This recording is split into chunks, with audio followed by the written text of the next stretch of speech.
সুপ্রিয় শিক্ষার্থীরা, তোমরা সবাই কেমন আছো? আশা করি সবাই অনেক অনেক ভালো আছো। তোমাদেরকে কিছুদিন আগে আমরা একটা আপডেট জানিয়েছিলাম যে নতুন শিক্ষামন্ত্রী আসার পর তিনি সিদ্ধান্ত নিয়েছেন নতুন শিক্ষাক্রমকে পরিবর্তন করবেন। তার মধ্যে উল্লেখযোগ্য একটি পরিবর্তন হচ্ছে মূল্যায়ন পদ্ধতিতে পরিবর্তন আনা।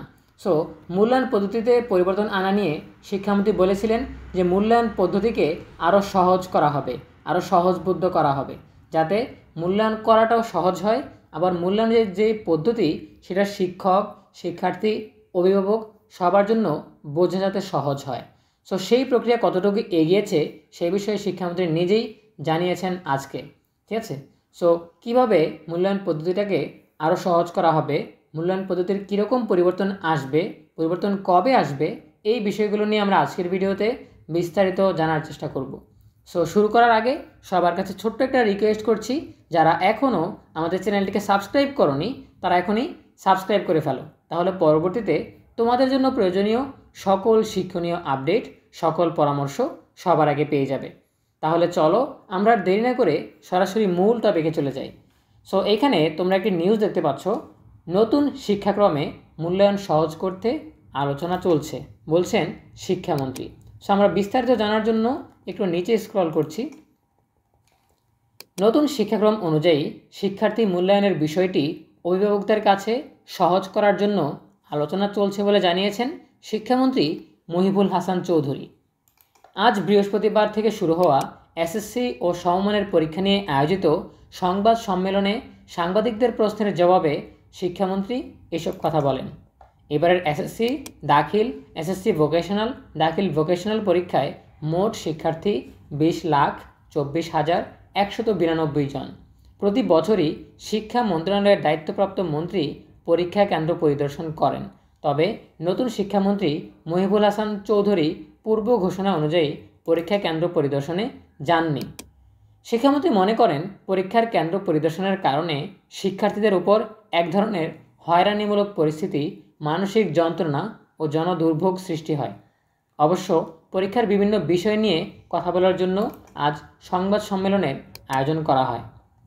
সংবাদ সম্মেলনে সাংবাদিকদের প্রশ্নের জবাবে মহিবুল হাসান চৌধুরী বলেন, শিখন ফল অর্জিত হয়েছে কিনা সেটি দেখার জন্য মূল্যায়ন করা হয়।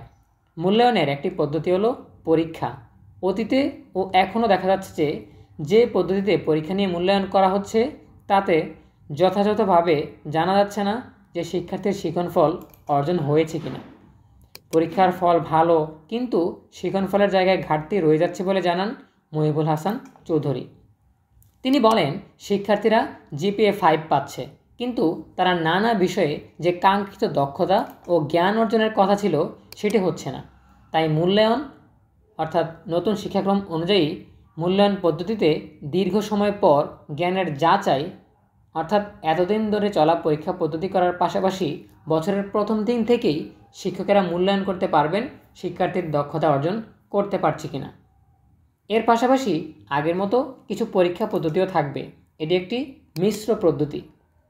শিক্ষামন্ত্রী মহিবুল হাসান চৌধুরী আরও বলেন, অভিভাবকরা যাতে বুঝতে পারেন তার সন্তান কতটা দক্ষতা অর্জন করতে পেরেছে, সেই বোঝার জায়গাটি সহজ করা নিয়ে আলোচনা হচ্ছে।